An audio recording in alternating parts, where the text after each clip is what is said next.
It is claimed that homelessness is set to disappear in Louisiana soon. Affordable housing, stable real estate markets, and increasing numbers of people securing well-paying jobs suggest that by late 2025, no one will be living or using drugs on the streets. Let's examine the living conditions of residents in one of Louisiana's largest cities to determine if this enduring crisis is nearing its end. With no place to go, no place to put your clothes, and no place to shower, and really not the opportunity that the Henry Robinson presents. A place to shower and a kind of a cozy type of living situation. And it's not always alone in the room. You have a roommate, right, but it's better than sleeping on the streets, and it gives me the opportunity to look into other share rentals and everything with other roommates after the 6 months are over. I'm looking right now.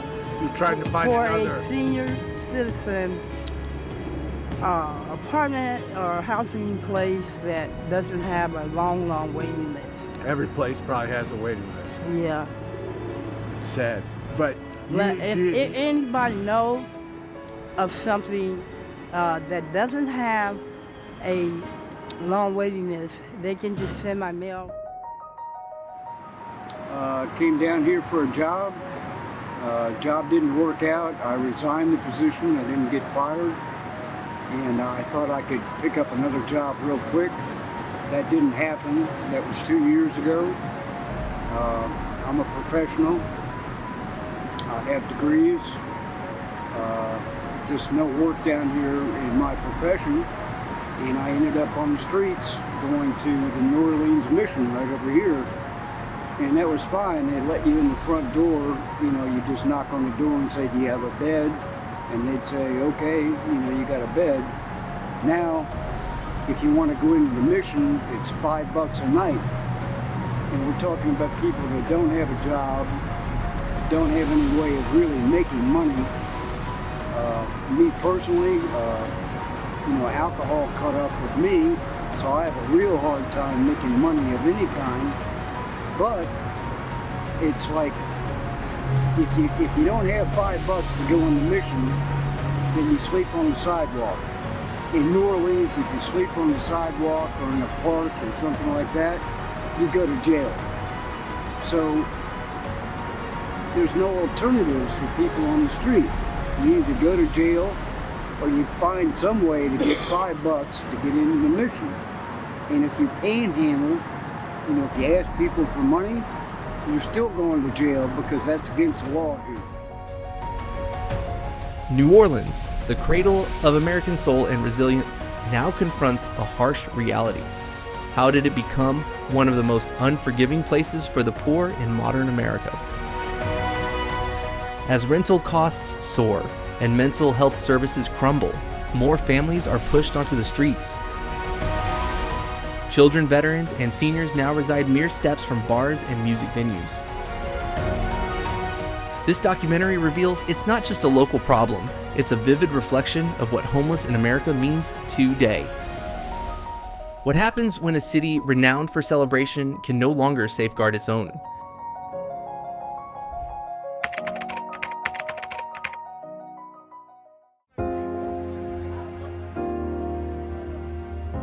Have you ever strolled through New Orleans' historic streets and wondered why so many people sleep in tents under bridges and near streetlights?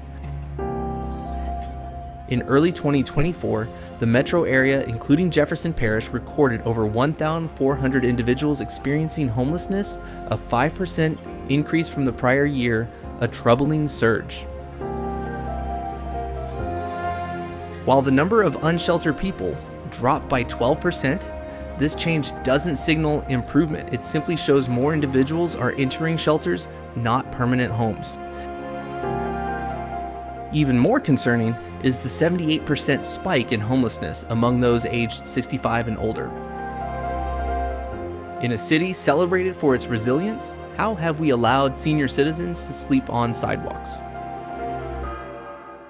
Nearly 1 in 3 unhoused individuals is over 55, with 120 people age 65 plus and 300 between 55-64 counted in early 2020. These aren't mere numbers, they're real people, many who worked their whole lives only to be abandoned in their later years. Although New Orleans has invested in shelters and outreach efforts, the growing visibility of street encampments paints a different picture. From the French Quarter to beneath I-10, bridges, tents, and makeshift communities have become undeniable. Yet these official counts likely understate the true extent. Point-in-time pit counts conducted on a single January night annually often miss those hiding in vacant buildings or back alleys, as outreach workers acknowledge. Looking broadly, New Orleans' crisis reflects a larger emergency unfolding nationwide. In January 2024, the U.S. reported over 770,000 people experiencing homelessness across the country.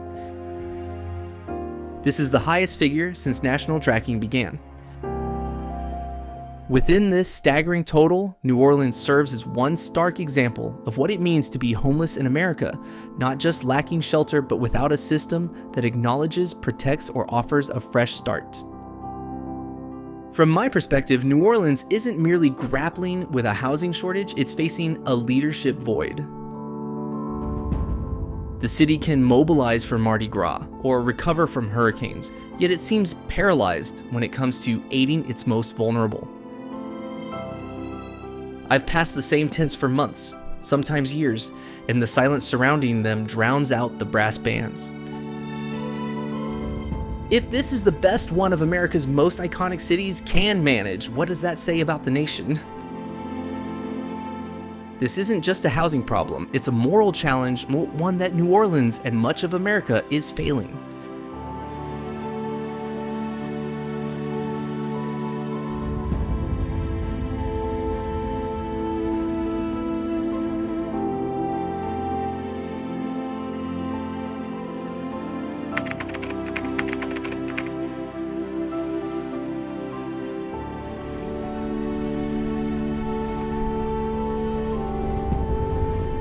Discussing homelessness in New Orleans inevitably leads to the city's worsening housing crisis. Over the past 10 years, housing costs have surged sharply, leaving thousands of residents struggling to stay financially stable. The Data Center of Southeast Louisiana reports that median rent in New Orleans climbed over 50% from 2011 to 2021, while wages remained largely flat. For low-income workers and retirees, this disparity has made securing stable housing nearly unattainable. A major problem is the shortage of affordable rental units. A 2023 National Low-Income Housing Coalition report revealed that for every 100 extremely low-income renters in New Orleans, only 36 affordable and available units exist. This gap is crushing. It pushes families to the brink, spending over half their income on rent, often resulting in eviction when emergencies hit like medical bills or job loss. Additionally, gentrification has displaced long-term residents from neighborhoods they once called home. Areas like the Bywater Treme and parts of Mid-City have become trendy hotspots, inflating property values and rents. While some praise this renewal, for others it brings displacement, instability, and ultimately homelessness. Another under-recognized issue is the city's aging and storm-damaged housing stock. Many homes remain unrepaired after Katrina and Ida, with landlords often refusing to fix issues while still charging high rent. When faced with choosing between unsafe housing in the streets, some residents end up sleeping in cars or under bridges. What happens when a city fails to shield its working class from being priced out? What happens when the dream of home turns into a financial burden rather than a source of stability? The answer is evident on New Orleans' streets. The housing crisis didn't merely contribute to homelessness, it ensured it. Without bold action and sustained investment in public housing and rental assistance, the cycle will persist. And New Orleans will continue to serve as a stark example of how cities nationwide are driving the rise of the homeless in America one rent hike at a time.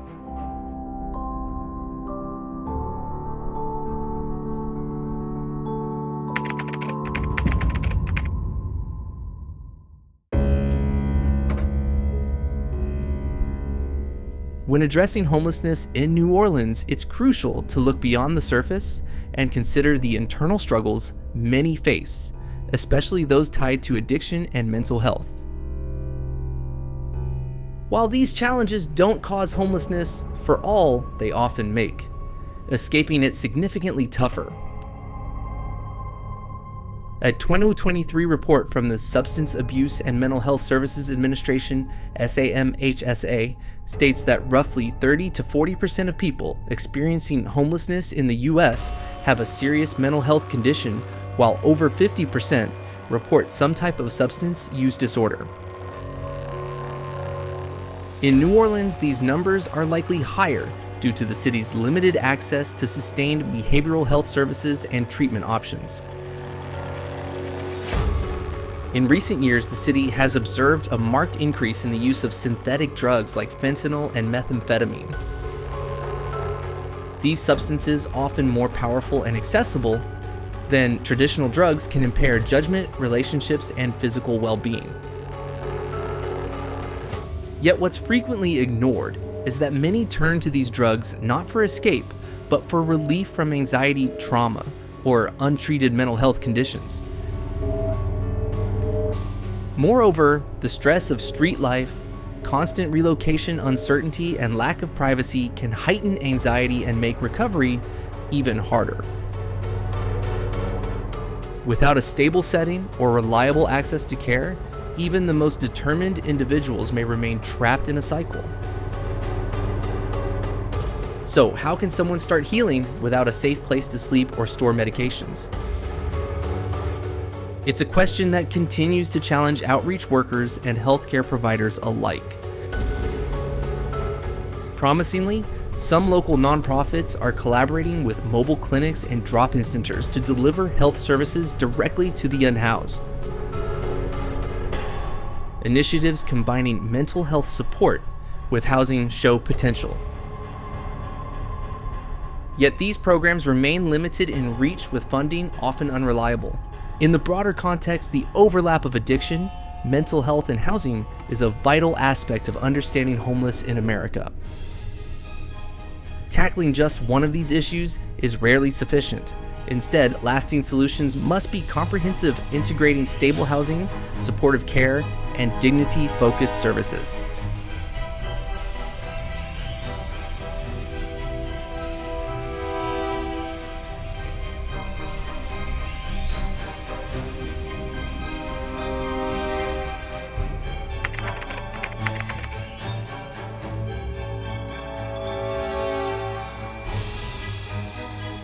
The COVID-19 pandemic laid bare weaknesses across all levels of society, but few were impacted as severely as those already on the fringes.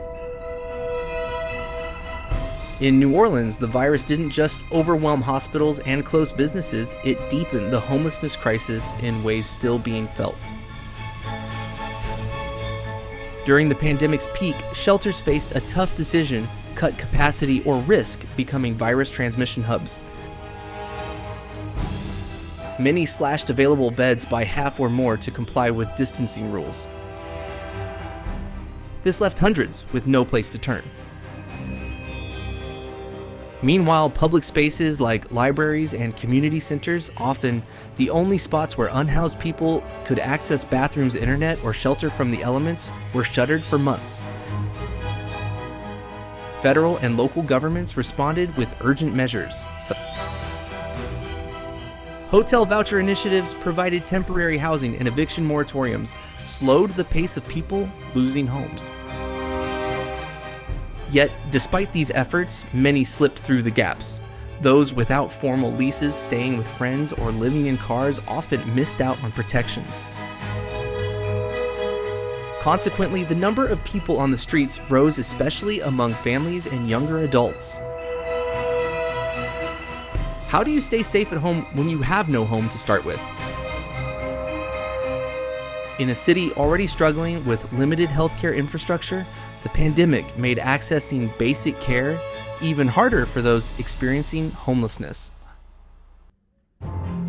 Routine testing, mental health support, and treatment for chronic illnesses became more elusive.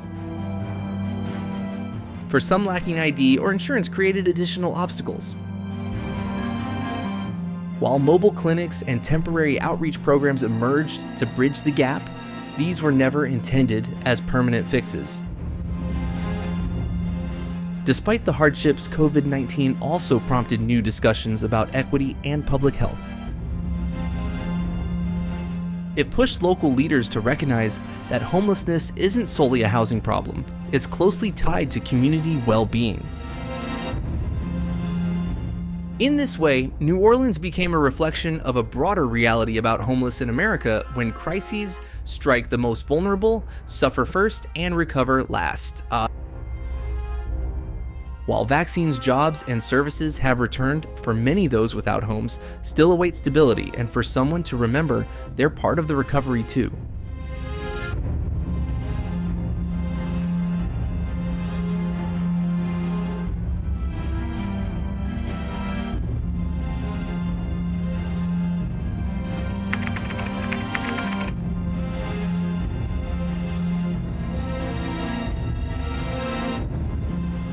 As the number of unhoused residents rises in New Orleans, so does the tension over where they can safely reside. In recent years, the city has increasingly relied on a controversial practice called tent sweeps, the forced clearing of homeless encampments from public areas. Officials often defend these sweeps as essential for cleanliness, style, public safety, or appearances. But for those living in tents, the situation is far more complex. Typically, these clearances occur with minimal notice. City workers show up with police sanitation teams and dump trucks. Personal items such as clothing, medications, and documents are often thrown away if not immediately retrieved. Although some outreach workers attend sweeps to provide shelter referrals, options are usually scarce, and many decline due to past trauma or strict shelter regulations.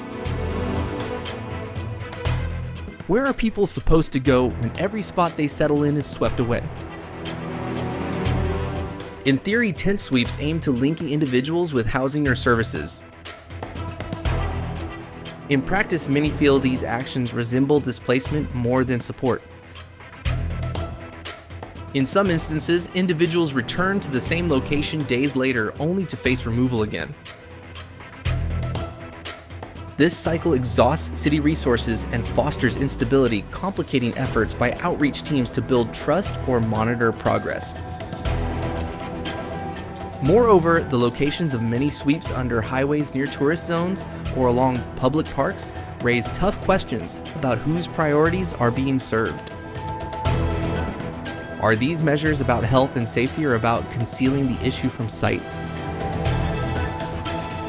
To be fair, cities like New Orleans face challenges in balancing public space with growing street populations.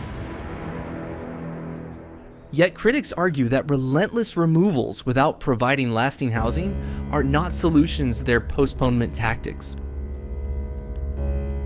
While tent sweeps may briefly clear sidewalks, they fail to address why people are sleeping there to begin with.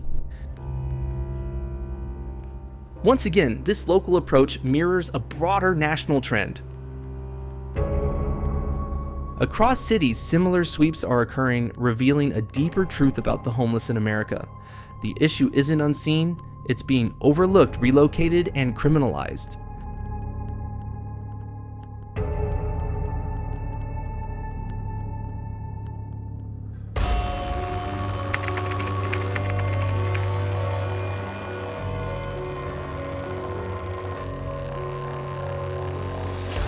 As New Orleans' homelessness crisis grows more undeniable, officials at local and state levels have started implementing solutions. Yet the impact of these efforts remains widely debated. While some strides have been made, a larger question lingers: are we resolving homelessness or merely managing it? The city's main strategy revolves around a housing-first approach, which focuses on securing permanent housing for individuals without prerequisites. In theory, this model recognizes that stable shelter is the foundation for progress in areas like employment, health, and addiction recovery. In reality, however, affordable housing is scarce. Limited units and long waiting lists deter even the most persistent applicants. Additionally, while the city collaborates with nonprofits to provide transitional housing and mental health support, these programs often depend on short-term grants or unreliable funding. Consequently, maintaining consistency is challenging. 1 month resources may be available. The next programs might shrink or close entirely. Another obstacle is coordination. Various departments housing health, policing, sanitation often work in isolation, causing redundant efforts and miscommunication. Sometimes one agency offers aid while another schedules a sweep in the same area. Without a cohesive citywide plan, well-intentioned efforts can undermine one another. Are we truly connecting people to support, or just cycling them through flawed systems? On a larger scale, New Orleans has benefited from federal programs like HUD's emergency housing vouchers and continuum of care grants. These funds are crucial, but they're only part of the solution. Lasting change demands political resolve, sustained public advocacy, and a shift in viewing housing not as a luxury, but as a fundamental right. The past decade teaches one clear lesson: temporary shelters and reactive policies fall short. The homelessness issue here, as in many cities, isn't just about visible poverty. It's about years of economic neglect, policy stagnation, and misaligned priorities. And as with so many facets of the homeless in America, solutions are possible, but commitment is critical.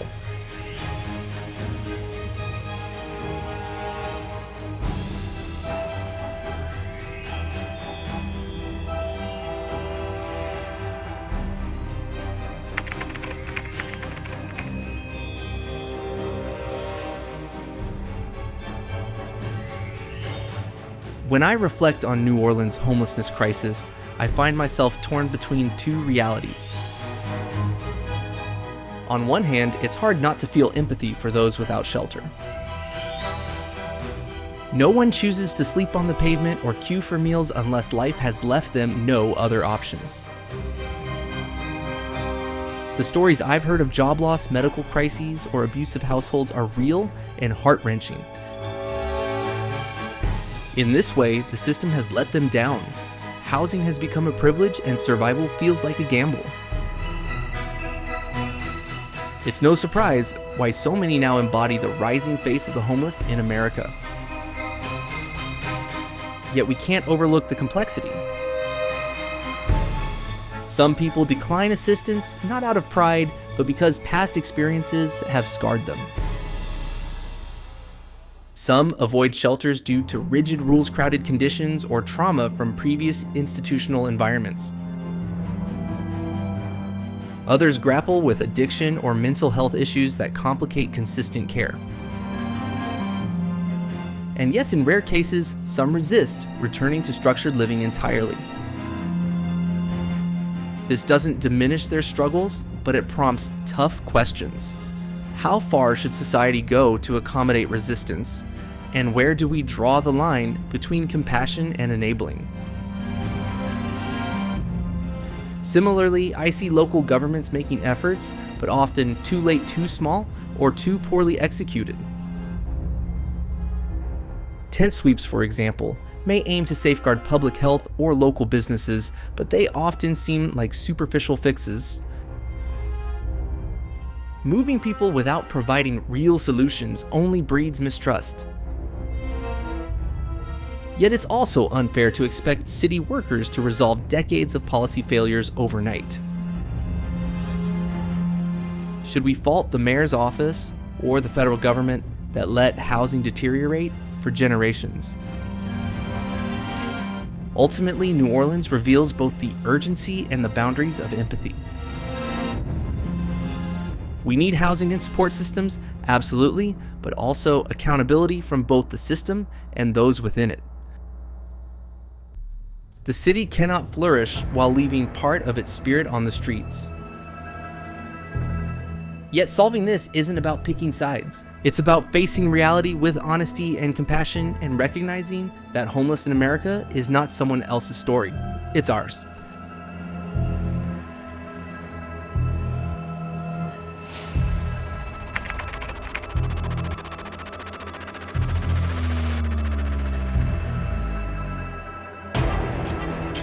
The homelessness crisis in New Orleans is not an isolated issue, it mirrors a broader national failure. It reveals the consequences of reactive housing policies, underfunded public health systems, and poverty ignored as if it doesn't exist. Yet it also shows that solutions are possible through housing.